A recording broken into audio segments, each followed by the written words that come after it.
All right, so in this video, we're going to move on to Unit 2. This will be our first day on 2.1 Relations and Functions. Hopefully by the end of today, you'll be able to decide if a relation is a function in various forms.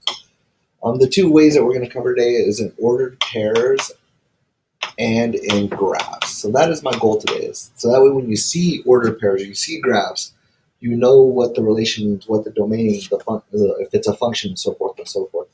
So before we even start, let's figure out what is a relation. Now, just from reading here, a relation between two sets is a collection of all the ordered pairs containing one object from each set. Now, that is a super mathematical statement, but for the most part, to understand it, you got to know what an ordered pair is. And an ordered pair are those fancy little parentheses with the comma. A lot of people know them as coordinate points, where the x is always listed first and then the y is listed second. So pretty much all this is just letting you know that there exists a relationship between these ordered pairs. X is in a relationship with Y. Sometimes we call that the X value has a specific Y value. Sometimes the input has the same, or has that output. It's in a relationship with that output. So to dive a little bit further, whenever you have a relation, you're going to have a domain and a range. The domain is the set of all the X values, so it's whatever is listed first. The range is the set of all the y values, so it's listed second. Keep in mind that y values and inputs are really the same thing, and y values and outputs are the same thing, except one should be thought of in terms of equations and graphs. If you think of one specifically, it helps you out a little bit more. Now, whenever we're talking about functions, if a relation is a relation, but if a function is a very specific relation for every domain value, so every x value has exactly one y value. Or again, inputs and outputs are the same thing. Every input has exactly one output. So this, our definitions, is kind of like just saying, like, hey, this is what we're starting off. Let's do some examples to see if this makes a little more sense. So in the following three examples, I want you to list the domain and the range of the following relations, and then use a mapping diagram to decide if each relation is a function. So let's just start with listing the domain and ranges. So I'm going to start with my domain in each and every single one of these first. Now, notice that I have a list of 3 ordered pairs within each set.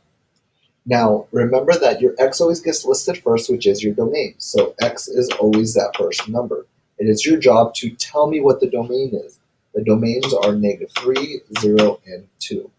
Now notice that I am listing the domain values. Whenever you are listing something, you have to show these little fancy math brackets to tell the reader, hey, I'm done listing. These are all the domain values within this relation. All right, let's go on to the second example. Again, x's are always listed first, so I can go through each one of these ordered pairs and just list my x values. And make sure to use your fancy math brackets. That way you tell your reader, hey, these are all the x values are within my relation or my domain values. Now, keep in mind that order does not matter when doing these problems, so you don't have to worry about putting them from greatest to least or anything like that. All right, very next one, let's have a 4, a 5, and a 4. Now, keep in mind that when you are listing your domain values, you're telling the reader what are those values. Now, if a value shows up twice, like this 4, you don't have to tell the reader twice, oh, there's a 4 and there's another 4. All you need to tell her is, okay, there's an x value of 4. Actually, if you list them more than once, unfortunately, you'll be marked wrong because you have to list them only once. All right, so let's go ahead and figure out all our ranges.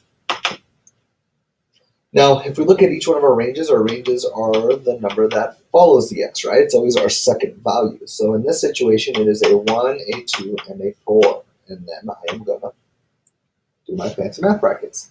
So that's literally all it is just listing. You just got to know where to look to list your numbers. And our second one, notice we have a 5, a 3, and a 5. Again, whenever you're doing domain and range, you only list each number once. There's no need to list it over and over again. All right, looking at our third example, I notice that I have a 5, another 5, which I'm not going to list again, and then that 3. Do not forget your fancy math brackets because, again, you're listing something. So if I give you ordered pairs just like I did, and I tell you to find the domain and range, that's literally all I'm asking you to do. I'm asking you to tell me what are the x values in terms of the domain, and what are the range values in terms of the the y's and the outputs from an ordered pair. Now, the next thing I'm going to ask you guys to do is something to tell me whether a relation is a function. Now, in order to figure out whether a relation is a function, you have to double check to make sure every x value has exactly one y value. Now, that is pretty tough to do just by kind of hearing it. So let's do a mapping diagram. It's literally just a visual to help us make sure that relations are functions. So in order to do that, you're going to have two circles. On the left one is going to be your domain values, and on the right is going to be your range values. You literally, all you're going to do is list your domain values. So I have a -3, a 0, and a 2. My range values go to the right, and those values are 1, 2, and 4. Now, this is why they're called mapping diagrams, because if you remember, each one of these ordered pairs are in a relation. -3 is a relationship with 1, so I'm going to show that with an arrow. Notice that there's a 0 is in relationship with 2, so I'm going to show that with an arrow. And finally, 2 is in relationship with 4, so I'm going to show that with an arrow as well. Now, this is why it's called a mapping diagram. Now, we have to double check to make sure that every domain value has exactly one y value. So each one of my x's in my domain better have only one arrow, one y that it goes to. Notice that this one does, so that means that yes, this is a function. All right, let's go to our next one so that way we can see a little bit more examples and understand what is a function and what is something that's not a function. So I'm looking at this relation over here. I'm going to make a mapping diagram. My domains go over here. My ranges go here. My domain values are 5, 2, and 4, and my range is 5 and 3. Now let's do the mapping part of my mapping diagram. 5 is going to go to 5. 2 is going to go to 3. And then 4 is going to go to 5. So I want you guys to think about it and ask yourself, is this a function? Does every x only go to exactly one y? Now, what I like to do is I like to look at my x's and say, hey, does every x only have one direction to go to? This 5 could only go to 5. This 2 could only go to 3. This 4 can only go to 5. So that means that, yes, this is a function. Every x only has one y. Now, keep in mind that this y has two x's, but that doesn't matter. We're only worried about the x's here. All right, so let's make that a little bit clearer with the third one. Here is my mapping diagram. Here's my domain and ranges, 4 and 5, and then 5 and 3. Now let's do the mapping. I see here that 4 goes to 5. 5 goes to 5. So far, this is a function, right? Because every x only has one direction. But notice my last one, 4 goes to 3. 4 can also go to 3. So, is this a function? And the answer would be no, because this x value here has two y's that it could go to. It could either go to 5 or 3. So you have to tell me, no, this is not a function, because the x value 4 has two y's, which are 5 and 3. It has two options to go to. So keep in mind that whenever I tell you if something is a function, whether it's ordered pairs or graphs, if it is a function, all I'm looking for is yes. Just tell me yes. If it's not, I want you to tell me why not. For instance, this x right over here that I've been talking about has two y's, 5 and 3, which I showed right over there. So this is pretty much the general idea of what functions are, what relations are. Now we're going to start looking a little bit more on the graphs. So what I'm going to do here is scroll down to be able to write over here. So I expect that if I give you ordered pairs like relations just like I did here, you guys are able to tell me what the domain is, what the range is, and then tell me whether it's a function. Now graphs get a little bit more tricky. Now there are two graphs that you have to strategize in order, or think of when you see this kind of graph or you see this kind of graph, you need to be able to handle both of them. Now one of them is called discrete graphs. Now discrete graphs are graphs where your graph is not, how would I say, absolutely connected. There's a bunch of gaps in between. That is what's known as a discrete graph. A continuous graph is exactly what it sounds like. It's a graph that is continuous throughout. So it's something that there's no breaks. It's going to go forever and ever and ever. It's continuous. Sometimes they might stop in one end and go forever in the other, but for the most part, you can draw this graph without lifting your pencil, and that is what's known as continuous. Now, when you're finding the domain are x values, so you need to be thinking of the x-axis. Now, discrete graphs are super easy because you have to go to each one of your coordinate points or each one of your dots and say what are the x values associated with each and every single graph. So you literally, for your domain, just list the values. In more particular, x values. Now, if we were talking about the range are just going to be the associated y value. So you can see that I'm drawing these arrows to connect with my y-axis because I want to know what are those x values. So that is literally all you have to do in order to find it for a discrete graph. These are really the easiest. They're like the give me points on a test. Now, continuous are a little more tricky in order to find the domain and range. Because notice that this graph alone is continuous throughout. If I'm looking at what values does this graph touch or what x values, it's everywhere. It touches everything in between. There's no way you're going to be able to list all those fractions and all those numbers. So unfortunately, we can't do that. What we can do though is use interval notation. We could tell the reader, hey, if you're looking for the domain value, you are looking from, or if you're looking for the domain values of this continuous graph, you're going to look for all the values in between these two values. So remember your interval notation. Remember the first number is always your least amount followed by your greatest amount. And same thing is going to happen with your range here. Your range is going to be followed by your greatest and your least as well.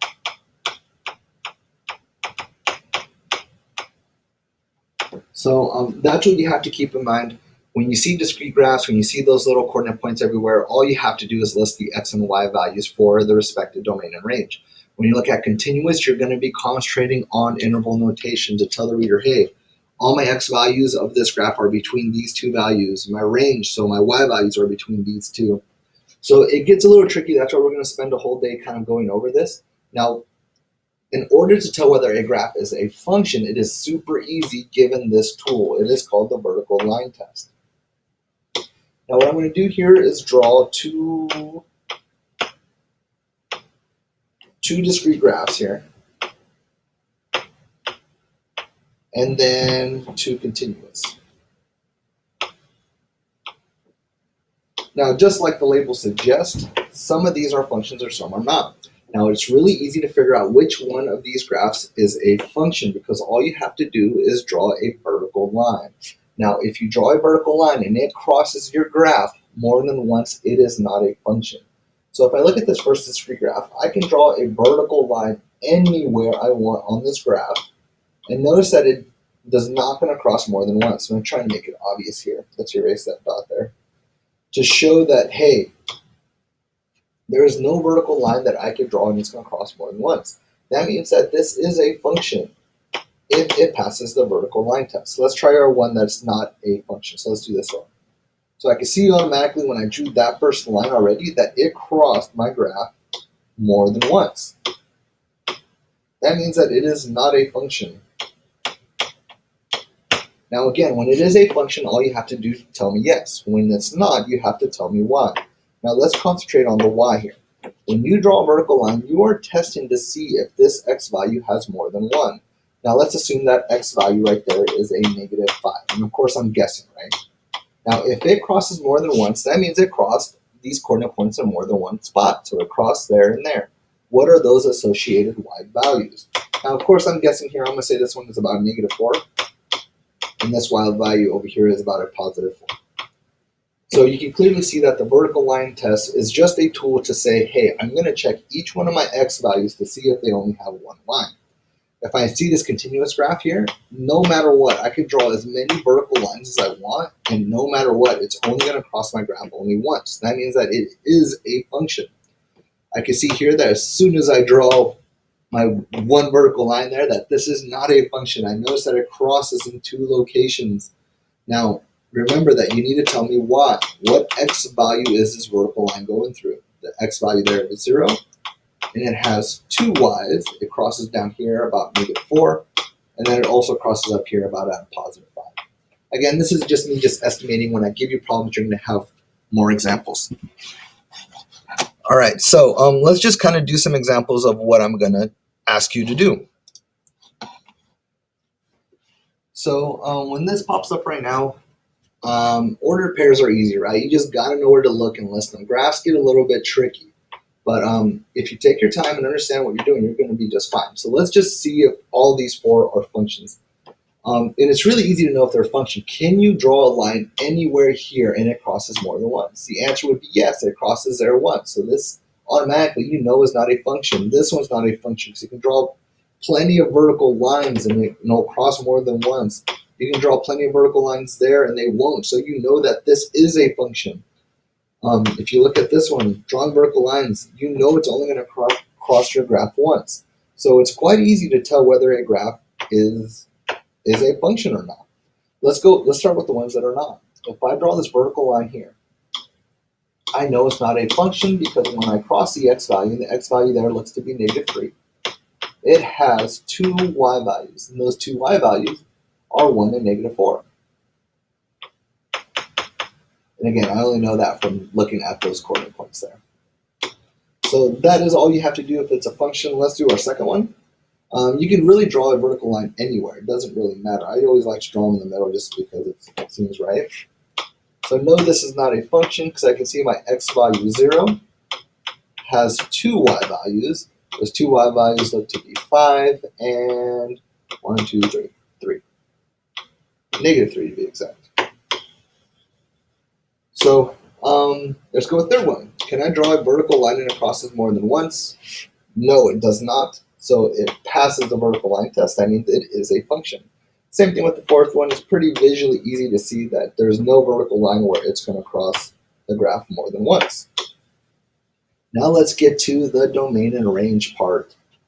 So domain are my x values. So I need to be thinking of this x-axis here. When does this graph represent an x value? Now each one of these coordinate points represents a relation. Now what is the x value here that both of these graphs go to? I can clearly see that that is a 1, 2, 3, -3. What does this dot or this coordinate point go to? It goes to a +1. What I mean by goes to is x values. What is this one? That one is a 4, and that last one right over here is a 5. Remind yourself that whenever you're listing, you have to tell the reader that these are all the values. So you have to draw your fancy little math brackets. All right, now let's do the range. Now I'll do a different color. We'll go with purple. Range is the y, so you need to list all the y values. Now what I like to do is kind of just always point to my y values and then just go down and make sure I have them all. So this first one is a 5, second one is a +1, then I have a 0, and then a -4.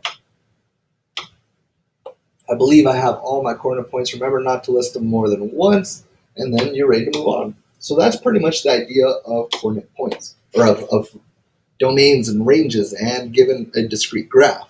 Let's go with number 2, which is a little bit more, I would say, different because it's a continuous graph. Now remember that your domain values, and let me be consistent here with the blue, your domain values are x values. That means that you are worried about what x values are represented in this graph. Now this is the graph here. The way I like to think of x is if I know something is continuous, I always like to look for the least value that it is. And I know my graph is going to be connected everywhere in between because it's continuous. It's going to continue all the way to a certain value. Now, what are those x values that it's covering everything in between? I notice that this is 1, 2, 3, 4. So it goes from -4 all the way to 1, 2, 3, 4. 4, which is right there. So remember, this is interval notation. I know that it's going to be including the -4, so it's going to be a bracket, and it's going to go all the way to the +4, so it's going to be another bracket. So you need to be able to read that and say, hey, all my x values are from -4 to 4. Let's do our range now. Our range is our y value, so we need to be thinking up and down. What is the least value this graph covers? What's the greatest y value? I can see automatically that it starts at -3 all the way to a +5. Let me double check that one. 1, 2, 3, 4, 5. Yep, 5. It's going to include those values, so I know that they're both going to be brackets. All right, next one. It looks like it wants to, my graph goes from here in terms of talking to the domain, the x values, and it looks like it stops here. But does it really? Is it going to go forever and ever and ever in both directions? Yes. So that's technically going all the way to negative infinity to positive infinity, and everything in between. So what we like to call that is all real numbers. It's any real number that you could think of. There's no x value that this graph is not going to touch.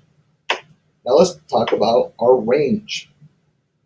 And I believe I did purple for range, right? Oh, red, whatever. I can see here that the least amount that this graph touches is the bottom there, but I can see it goes forever and ever. So I know it's going all the way to negative infinity. Now looking at this graph going up, I see it stops. The highest point is at y equals 1. So I know that this goes from negative infinity all the way to a positive 1. Remember, your negative infinities are always going to be parentheses, and then it's going to include that 1, so it's going to be a bracket. All right, last one. Let's start with our domain. Now, domain are x values, so we're going from left to right. What's the least amount? It looks like it's at negative 2, and it's going to go all the way to, it looks like it stops at 3, but it really doesn't because it goes forever, all the way to positive infinity. Now, be careful. Is this an open or a closed dot at x equals negative 2? It is an open dot, so that means you're going to have a parenthesis. And then our infinities are always going to be parentheses as well. All right, let's do our range over here because I ran out of space. Looking at my ranges, what's the least amount? Remember, it's the y-axis. You're going from the bottom to the top. It looks like it's at negative 2, and it's going to go all the way to, it looks like it stops at 3, but the arrow says it's going forever, so it's going to go all the way to positive infinity. Open circle again at the negative 2 means it's going to be a parenthesis, and then a parenthesis on the other side as well. So, again, let me know if you need help. That you did cover this in Algebra 1, but again, this is going to be super important, especially in pre-calculus when you go on from there.